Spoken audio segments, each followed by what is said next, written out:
번제로 드리는 제물 곧 번제에 관한 규례 6장 8절에서 13절. 이스라엘은 하나님께서 특별하게 선택한 민족이다. 하나님께서는 세상을 구원하실 계획을 세우실 때 먼저 한 민족을 선택하신 것이 아니라 한 사람을 선택하셨다. 그 사람의 이름은 아브라함이다. 아브라함은 아들 이삭을 낳았고 이삭은 쌍둥이 아들 에서와 야곱을 낳았다. 세상을 구원하는 혈통은 이삭의 장자 에서가 아니라 야곱에게로 갔다. 야곱에게서 12아들이 출생하여 그들이 12지파를 형성하고 그 12지파가 모여 마침내 이스라엘이라는 국가를 이룬다. 이때 레위지파는 빠진다. 레위지파 대신에 요셉의 두 아들인 므낫세와 에브라임이 각각 지파를 형성하여 여전히 12지파가 된다. 레위지파가 빠진 이유는 이렇다. 그들은 하나님의 성막에서 전적으로 봉사하고 헌신하는 일에 전념해야 했기 때문이다. 그 일을 위해서 하나님이 특별히 레위지파를 따로 구분하신 것이다. 그래서 하나님과 백성 사이의 중재자 역할을 하는 제사장도 레위지파에서 나왔다. 레위지파 중에서 특별히 아론의 집안이 선택을 받아 제사장 집안이 되었다. 따라서 아론 집안의 남자들만이 성막에서 제사를 집전하는 제사장이 될 수 있었다. 그 외의 레위지파 사람들, 곧 레위인들은 제사장을 도와 성막의 갖가지 허드렛 일을 감당했다. 성막을 건립한 뒤 이스라엘 백성들이 시내산에 계속 머물고 있던 당시 주전 1445년경 1월 이스라엘의 제사장은 5명이었다. 대제사장인 아론을 비롯하여 그의 4아들 나답, 아비후, 엘르아살, 이다말이 바로 그들이었다.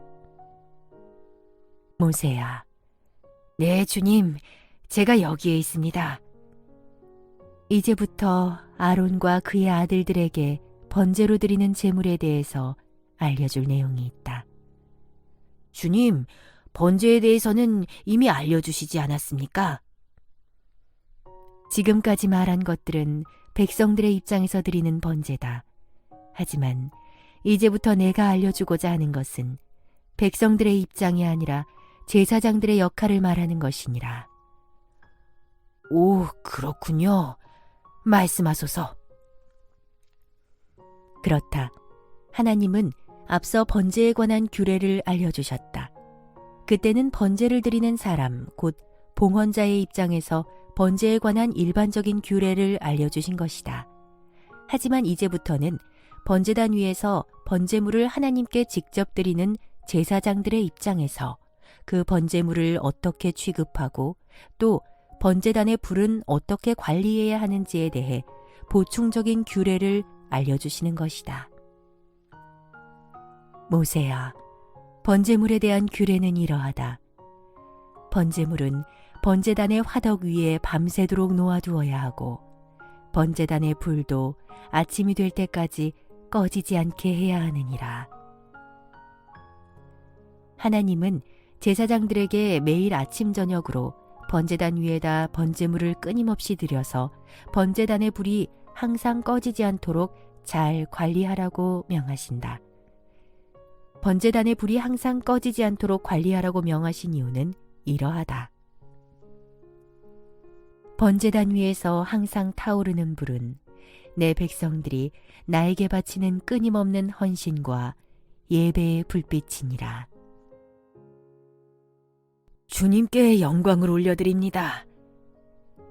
나 여호와는 내 백성들의 끊임없는 헌신과 예배를 항상 받고 내 백성들에게 죄사함과 구원의 은총을 항상 베풀고 있음을 계속 보이겠노라. 아멘! 할렐루야! 모세는 감격하며 하나님의 말씀을 받았다. 하나님의 한 말씀 한 말씀이 이스라엘 백성들을 향한 구원과 은총의 선언이었다. 세상의 어느 민족이 하루 24시간 내내 회막이라는 일정한 장소에 임재하시는 하나님을 항상 예배할 수 있을까? 그런 은총을 받은 민족은 없다. 모세야, 네 주님, 말씀하소서. 네가 대제사장 아론에게 전하여 아론이 제사장 된 그의 아들들에게 또 전달하고 잘 교육시키도록 하여라. 알겠습니다, 주님.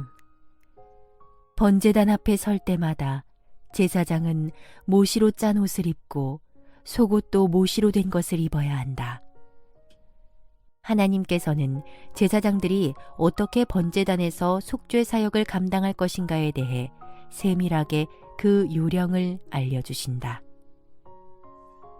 번제단 위에서 타고 남은 번제물의 재는 전부 긁어서 번제단 곁에 모아두어라. 그런 뒤 제사장은 모시 옷을 벗고 다른 옷으로 갈아입은 다음 번제단 곁에 모아두었던 재를 담아 이스라엘 진영 바깥에 깨끗한 곳에 버려야 하느니라. 제사장들이 이스라엘 진영의 바깥에 있는 재 버리는 곳에 번제물의 재를 버리기 위해 성막을 나갈 때에는 반드시 옷을 갈아입어야 했다. 그 까닭은 제사장의 의복이 진영 바깥의 부정한 것들과 접촉되어 더러워지는 것을 방지하기 위해서이다. 제사장의 의복은 하나님의 거룩한 일을 수행하기 위해 하나님이 계시하신 양식에 따라 특별히 만든 거룩한 옷이다. 그렇기에 함부로 아무 장소에나 입고 다닐 수가 없다. 번제단 위는 항상 불이 타오르고 있어야 한다. 절대로 그 불을 꺼뜨려서는 안 된다. 제사장은 아침마다 번제단 위에 장작을 더하고 불 위에 번제물을 가지런히 올려놓은 다음 화목제 제물의 기름덩이를 태워야 하느니라. 네, 주님, 명심하겠습니다. 제사장들은 번제단의 불이 항상 꺼지지 않도록 하기 위해 하루에 2번 아침과 저녁에 번제물을 불사를 때 새로운 장작을 더해야 했다. 이처럼 매일 아침 저녁으로 빠짐없이 드리는 번제를 상번제라고 했다. 항상 늘 드리는 번제라는 뜻이다. 소제로 드리는 제물, 곧 소제물에 관한 규례 6장 14절에서 23절. 모세야, 이제는 소제물에 관한 규례이니라. 하나님께서는 번제물에 관한 규례 다음으로 제사장들이 소제로 드리는 제물, 곧 소제물에 관한 규례를 일러주신다. 여기서는 소제에 관한 일반적인 규례 외에 제사장들이 주의해서 지켜야 하는 2가지 보충적인 규례를 알려주신다. 소제는 모든 제사들 중 특이하게도 가축이 아니라 고운 밀가루나 소산의 첫 이삭 등 논밭 곡물의 고운 가루로 드리는 곡식 제사다. 이스라엘 백성들은 당연히 내게 곡식 제물, 곧 소제물을 바쳐야 한다. 제사장인 아론의 아들들 역시 번제단 앞에서 내게 곡식 제물을 바쳐라. 제사장은 기름 섞은 고운 밀가루 한 줌과 이 제물 위에 얹었던 향을 가져다가 이 제물을 온전히 주께 드린다는 기념물의 표시로 번제단 위에서 불살라 바쳐라. 그 타오르는 냄새가 향기 되어 나를 기쁘게 할 것이니라. 소제로 바쳐진 제물은 번제단 위에서 전부 불살라진 게 아니고 그중 일부만 불살라졌다. 제사장은 소제 제물 중에서 기념물로 한 줌 가득 집은 뒤에 그것만 번제단 위에서 불살랐다. 나머지는 제사장들의 몫으로 돌려졌다. 이에 관하여 하나님은 말씀하신다. 번제단 위에 바치고 남은 소제물은 아론과 그의 아들들의 몫이니라. 남은 것으로 누룩을 넣지 않은 빵을 만들어 거룩한 성막들에서 함께 먹도록 하여라. 이 빵은 누룩을 넣고 구워서는 안 되느니라. 네, 주님, 빵에 누룩이 들어가지 않도록 잘 살피라 이르겠습니다.